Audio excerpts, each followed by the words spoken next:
All right, another handicapping video. Going over the Risen Star. Have Scott Shapiro here. Hey, Scott. Hey, Em, how you doing this morning? Good. I missed you last week. Thank you. I'm sure you were able to truck along just fine. But yeah, it was weird scheduling with the Monday race and, making a good time to meet and discuss. So sorry about that. Oh no, it's all good. We're back on track this week. Fairgrounds is very good drawing. I think they draw like a month ahead of time, so plenty of time to prepare and handicap for these fairground races. So we'll kind of get into it. Try to keep it as concise as possible with the 14-horse field. I'm going to kind of start in a different spot on this race. And I know, Scott, we didn't discuss ahead of time. Sorry to mention, but let's start with the horses coming out of the Risen Star. I mean, out of Lecompt. Where do you start your handicapping with those horses? Do you think that that's like where the winner's going to come from? Let's kind of start there. Okay, yeah. They did make things a little more difficult as far as I was concerned by running that race in the mud. So as much as you can look to it in some capacity for form, I think it might be a little misleading, especially some of the horses, let's see, like Untrapped came in off a layoff in that race. So to me, and Guess Sweet, so to me it's kind of difficult. I found the whole race difficult because of the fact that those horses were all coming out of a race over the slop. But I usually will start with the prep, if you will, beforehand. How about you? Yeah, I think it's kind of an interesting starting point because you have these horses like you said, even though the track wasn't dry, which I looking ahead at the weather, we should have a dry track on Saturday. But these are horses that have had at least one race over the track and are kind of the horses that are there. They're kind of looking towards this sequence of Derby preps. So let's just kind of if we talk about those horses briefly, let's start with the winner. Guess Sweet, who's the number 6 horse, and I have the plot pulled up right now. And Guess Sweet, I'll back up a little bit. We are kind of talking about the plot and how the plot, it is a red plot, so we're going to kind of have to do a little bit more work as far as the pace scenario to see where these horses are going to actually kind of shake up, which is, it's always recommended when you have 3-year-old races and you've got horses that are stretching out for the first time or a surface, things like that. But the number 6 Guess Sweet is kind of sitting in a similar spot, really, kind of mid-pack pressing trip, and seems like should get that trip that it did in Lecompt. And I think that horse is pretty legit here and belongs as another player. Yeah, definite contender, has done very little wrong so far. One in the slop, one over 2 fast surfaces, one at Churchill on 1 turn and one at Keeling on 2. Has proven the distance is not an issue. The trainer's capable. Definitely a contender and a horse that I found hard to knock in this spot. Yeah, I talked about this before when we did this video. I'm a fan of this horse. I thought this horse ran really well in the street sense behind McCracken, as good of a race, and I just think kind of, we'll get into the plot a little bit more, but very versatile horse. Distance doesn't seem to be a problem. Just kind of shows up every time. Just one of those things you like to see out of a racehorse. Never really throws in a clunker. Even on the races he didn't win. It's like the horse is in the money and he's making up ground late and showing run and spot. So this horse is to me an obvious contender. I just can't find any knocks. And when the things I'm looking for when I'm talking about knocks, pulling up the grid right now. I want to see a horse that's like it's either speed not fast enough, pace like running style compromise, doesn't fit on class, or doing something that it shouldn't be doing. Like if this horse was going 5 furlongs on the turf, as much as I like this horse, it's probably not where he belongs. So all those things this horse fits. So moving on from this horse into some of the other horses that are coming out of that race. We'll start with the 2nd place finisher, Untrapped. Any feelings on this horse that he's going to turn the tables? I thought this horse was a tough read, like you might hear me say on several horses, and the main reason for that is there hasn't been a 2-turn race over a fast track yet. Pardon me. obviously Steve Asmussen knows how to get, horses ready for Triple Crown prep races. This horse showed a lot of ability in his first 2 starts in Kentucky in the fall, and then was on the bench for a little bit and came back and ran credibly in the Lecompt in the mud off the bench. So I would think has every reason to move forward. Wouldn't have expected him to be cranked at all for that race, and obviously the ultimate goal for horses like this for Steve Asmussen are to make it to the Kentucky Derby, so expecting him to move forward seems logical. Just watching the tape though, I still, to me, Guess Sweet at this point seems to be a little bit better. I agree with you there, and I've kind of expressed some questions regarding distance. I thought this horse, we have a little bit of traffic for the most part, seemed to have an inside trip all the way around, so kind of no like what you would say like an excuse. And even second, there's a couple horses that are also in this field sort of running on from off the pace. But you mentioned Steve Asmussen, and he has the horse that's the second choice on the morning line. Just to this horse is outside the number 3. So I'm sorry, kind of jumping around a little bit, but let's talk about this horse because this horse is moving up out of that maiden special weight race, and I thought that was a really strong race. But 4-1 on the morning line. Do you think that's too short? A horse that's like he's got some class questions and really has to move forward. Yeah, I think this is a good horse to discuss along with the plot too, because it does have the plot, the contention as a snowflake, and the speed rate is 0. So it's kind of while it's a red plot fit, it's still suggesting on optics that this isn't going to be a really crazy pace at all. And this horse could easily be the one setting the pace. However, I don't see any way this horse, gets off to an easy lead like he did in his maiden win on January 26th. So he's going to have to, in my opinion, I found that I was a little bit intrigued that the plot had this so, non-contentious. I thought it seemed like it might be not a real fast pace, but with a 14-horse field and some front-running types on here, I didn't think anybody was going to shake loose and set real slow fractions. So that kind of turned me off to this horse. But again, a tough read because he dominated at his first time around 2 turns, and he could be a freak the way he ran. Yeah, I thought that was a really big effort, and it's a very telling effort visually. And like you said, we have this horse, he's like a small little dot, hard to see, but out on the front end. And just watching this horse visually, this horse it looks like a need the lead type. He just kind of like pulled to the front, and those fractions were legit. And I think John's doing the notes there. This horse is against the bias, so I think that track, I don't know if it was. Considering the way this track was playing, this horse was against it. So, and set pretty strong fractions all the way through. So I think that this horse, whether this horse wins or not, he's going to play a factor in just kind of the overall race shape. Being that inside draw, able to set fast fractions, and then going into that, while we're talking about that snowflake contention, and we'll kind of reference the RPM as well. You've got 5 horses, 3, 8, 10, 11, 12, that are EP types. So they don't necessarily have to be on the lead, though I kind of think the 3 is a need the lead type, maybe just based on those sprint races, has him as an EP. But anytime you have those horses, we can see 10, 11, 12, and kind of, this was talked about at the Southwest. These horses are going to have to kind of be E-types, right? To have any chance to come from that position? Yeah, I thought so. I thought that the 3 would have to send. I thought that the 8 would definitely need to be aggressive. Yep. And then the outside horses need to get positioned, even if their goal isn't to be on the lead. They need to send to an extent to get their position.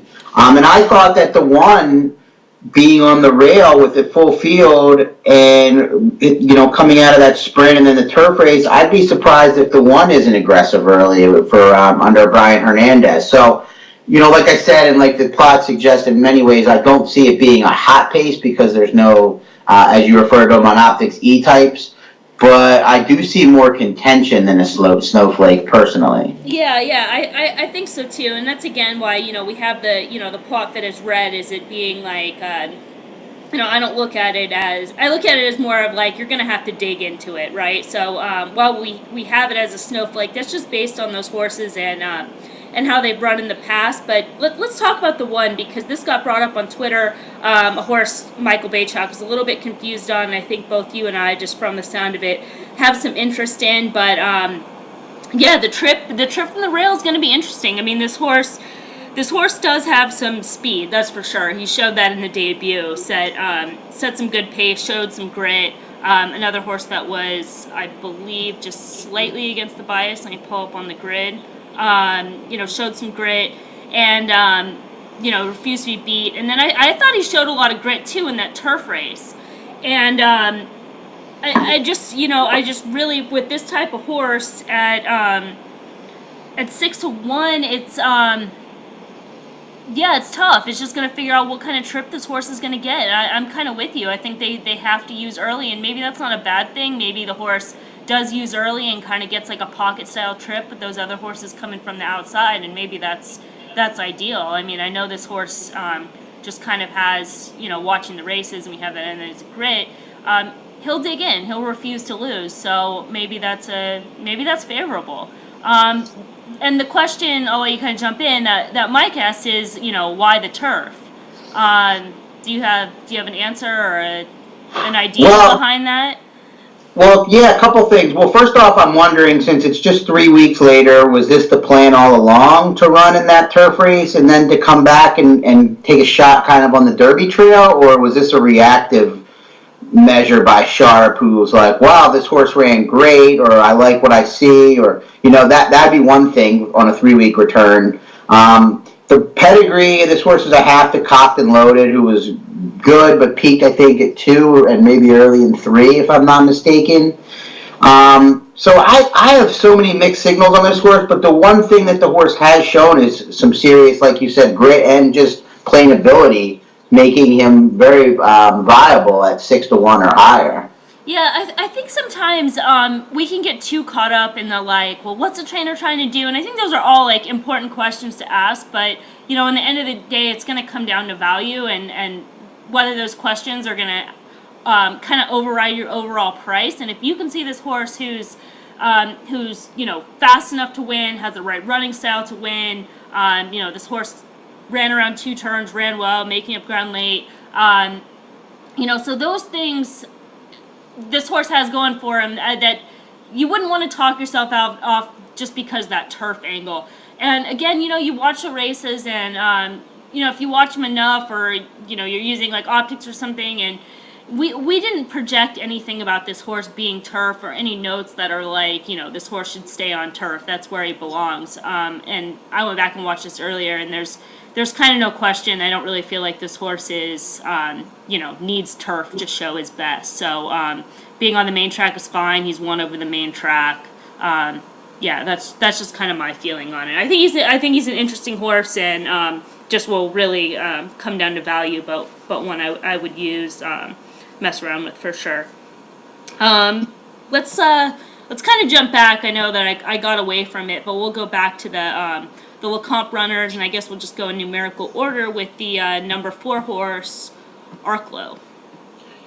I am very intrigued by this horse, probably more on an underneath standpoint. The horse is obviously a maiden still, but a horse that Brad Cox and Donegal Racing think obviously has ability, as they, entered into Lecompt off of a second place effort against Takeoff, the 10 horse who we'll get to in the maiden race.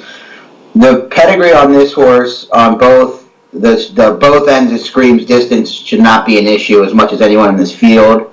By Arch out of an Empire Maker dam. So, and just watching the horse run, it doesn't seem like distance limitations will be there. And I could easily see this horse picking up the pieces. I have a lot of respect for Brad Cox and what he does, and I just think at what should be a pretty massive price, I could see building some vertical tickets around this horse in the back end. Yeah, I found this horse interesting as well, and I could even, the more I kind of looked at it and just I went back and again rewatched that race, and I'm not big at this point when I've seen the horse 4 times. Pedigree is, I don't look at it so much, so I can see what this horse has done on the track. And this is a horse that's just looks like the more distance, the better. I mean, he just seems like he's always running on and will get the extra ground and just absolutely will relish it. Was in that photo, he was fourth. Just under 3 lengths back, kind of in a tight position with the number 5 who we'll go to next. But yeah, I liked what this horse showed in that race, and he's got to face winners. But again, talked about earlier, it's kind of about the value. This horse is going to be a big price. Trip. This horse is getting a rider change, and there's nothing against the other guys that have ridden this horse by any means. But I believe and I hope that Bridge Mahan's going to be just a little bit more aggressive. And if he has this horse sitting, let's kind of look over where he's at in the plot.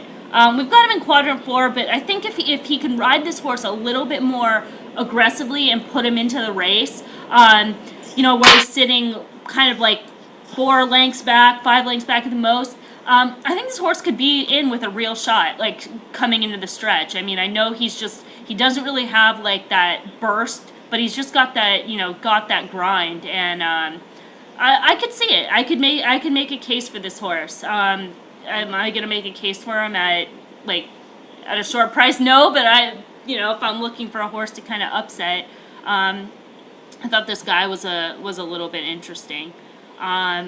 Anything to add, or should we go on to the number 5? No, I think that you hit it, exactly like I said. I mean, I do, I will use the pedigree because I don't know the horse as much, and I've watched his races, but, kind of, I don't follow this circuit, so I don't know, have full context. But like you said, he looked like a horse that would relish the extra distance and moving forward. So, no, I think we've hit it well. I think this horse is a good long shot. All right, so the number 5 shareholder value. Again, I just kind of talked about how they were kind of fighting for that minor position late. Comes out of that same race. I thought this horse had kind of had a wide trip. I think he was slow, was a little bit slog, and then was wide throughout. But just visually, I just wasn't like impressed enough to be like, yeah, this is a horse I want going forward. Yeah, I would concur with that. I didn't have a lot against this horse, just didn't blow me away. The maiden win on a washout race, has been bet in races outside of the graded stakes affairs where he hasn't performed well and has been the favorite in the other races and has won 2 of 3, so took care of business, but just seemed maybe a cup below the top contenders in here to me as well. Yeah. Yeah, and I mean, speed figure wise, his best figure was in that muddy race, but just a little bit below, and has to just kind of take a move forward. 15-1, which seems about right. I think the last horse coming out of that race is the number 10, and you talked about this horse as being a horse that, from that post with his running style, he's got to go and he's got to send, and then, yeah, take it from there. Yeah, I like, I don't know specifically in this race, but I kind of like what I saw in this horse. I went back and watched all of the replays for Takeoff. I'm not sure about the pedigree, but, I liked the win, the maiden win, but I don't think this horse has to be on the lead. I think, as much as I would love Giroux, I think Le Peru will be fine on this horse. I don't know. I mean, I just really liked what I saw. They spent a lot of money for this horse. Cassie obviously knows what he's doing. I thought 10-1 was probably pretty realistic, and maybe you can sit a perfect trip right off the early pace setters and hold off the late runners. What did you think about this horse? Yeah, I kind of thought almost the opposite. I thought this horse kind of had a perfect trip last time. Kind of sat off the pace, outside was kind of clear, never really lost a whole lot of ground, and then was just under a drive on the turn and never seemed to advance late, just kind of got swallowed up without much excuse.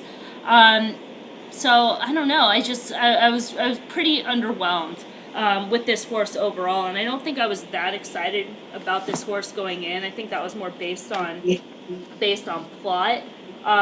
So yeah, I'm like really interested that you said that, because I'm like, what did I kind of miss? So it's interesting. Well, I could definitely see arguments against the horse. One, I mean, like some of the others in here, he's definitely unlikely to see the scenario that he won his one race on, which is a lone lead back on December 26th.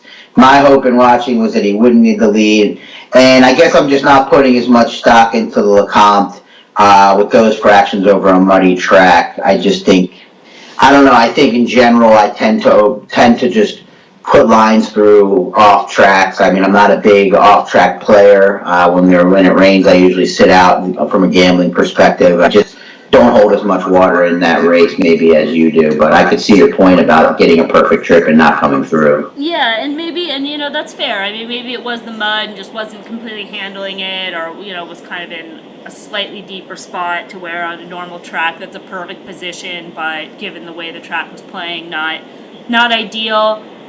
So I guess if I was kind of drawing a line through that race, like you were, projecting this horse to move forward. And I've kind of made a mistake in a few of these races, kind of thinking that the race is going to be a lot stronger than it is. So, I think this horse would have to move forward a lot, but that's kind of bit me in the ass, so to speak. So, Yeah, I can think this is, we didn't talk about it at the beginning. I think this is a strong race in terms of, gambling, and it's a good fun race to handicap, and I'm sure one or two of these horses will move forward over the next race or two and be somewhat of a contender, but I'd be very surprised if the Derby winner came from this group, and I'd be even, close to equally surprised if the runner-up or maybe even the third place finisher did. I don't see it. Maybe Guess Sweet or a couple others.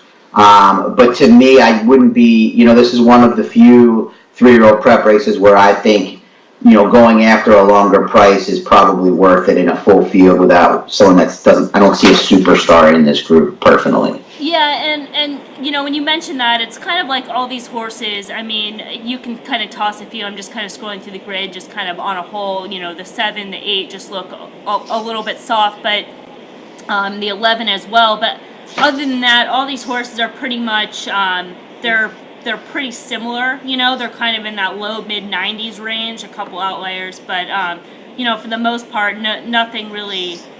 No one really standing above the rest, which I guess let's move on to the morning line favorite coming out of New York. That's the number 9 Motown. Yeah, I mean, this horse, deserving favorite with 2 consecutive wins, including the Grade 2 over a fast track at Aqueduct.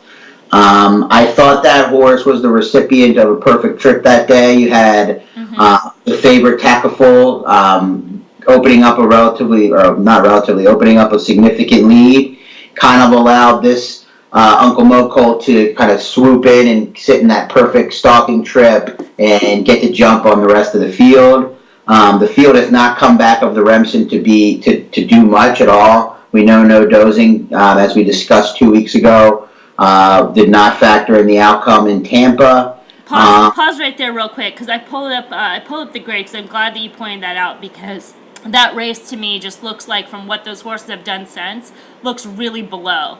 I know Scott, you can pull it up on your own because you've got a plot, but I have it up on the screen right now and.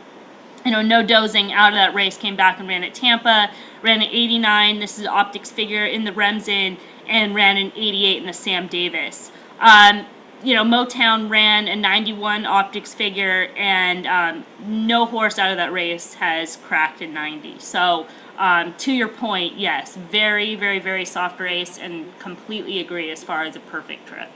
So carry on. Sorry to cut you off right there. No, that's good. No, that's good point. And I mean, I think if you're a plot user for optics, you're going to be, if you were against this horse in your initial capping, like I go through initially, and then I'll go to the plot, and then I'll go to other things. And when I, decide that I'm probably think this is a vulnerable favorite, and I see them that Motown is in quadrant 3. That's kind of encouraging, and that's not really a spot where we would want a favorite to be coming from. Am I correct?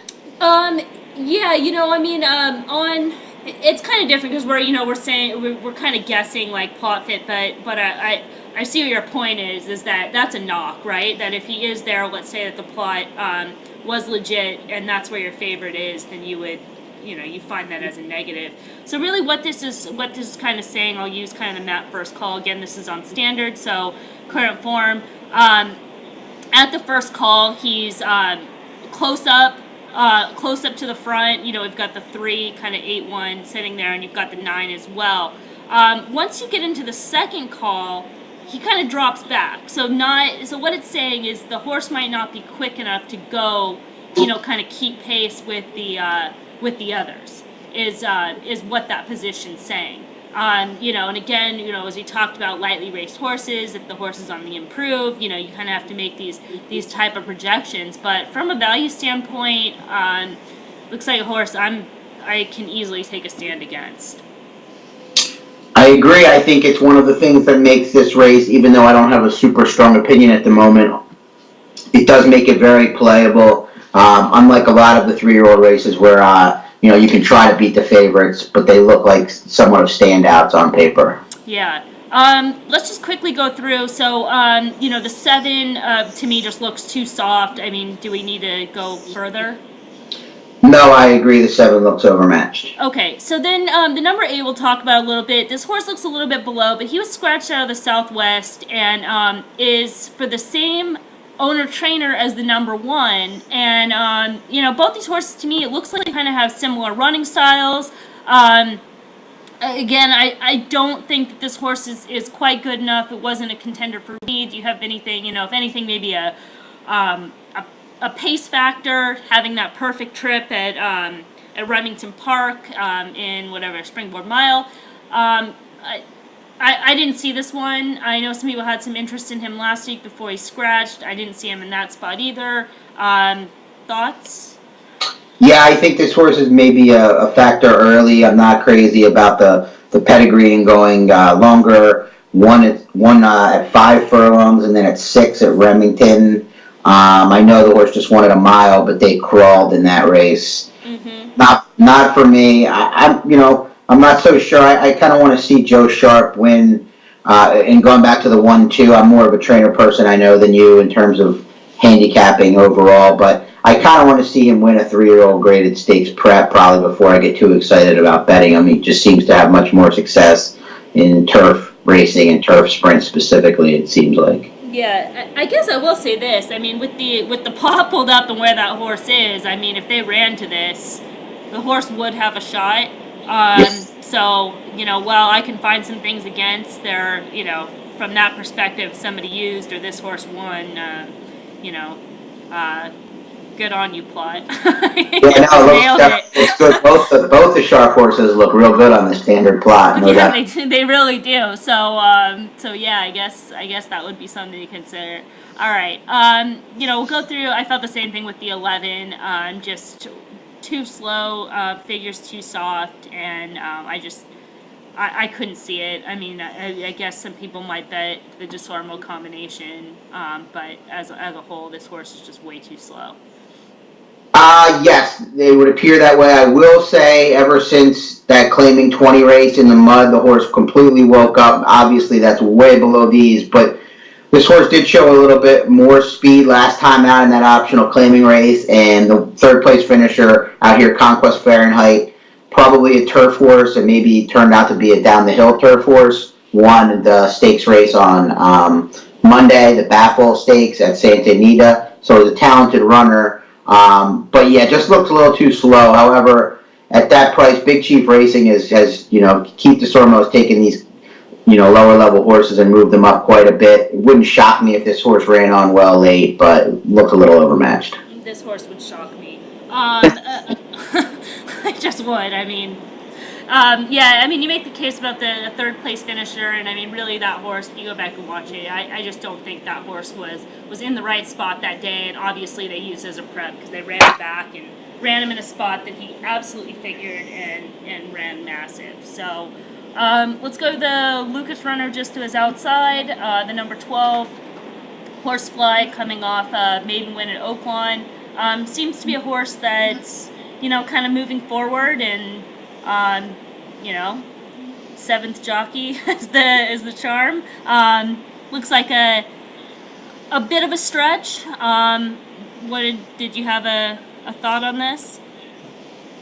with Sorry Eric and with this horse, and the two we'll talk about, I question whether they're good enough as is, and then these outside posts. I'm not as familiar with fairgrounds as I am a lot of circuits. It does seem like obviously there's a long run in, from the break to the first turn, but still it seems like these horses are going to get caught wide. I don't know if they're good enough as is, let alone with a not advantageous trip. Yeah, the post is tough. I mean, the race that he ran the slop, ran a second in was a really strong race. I mean, that horse had to work, and that was, give the horse credit there.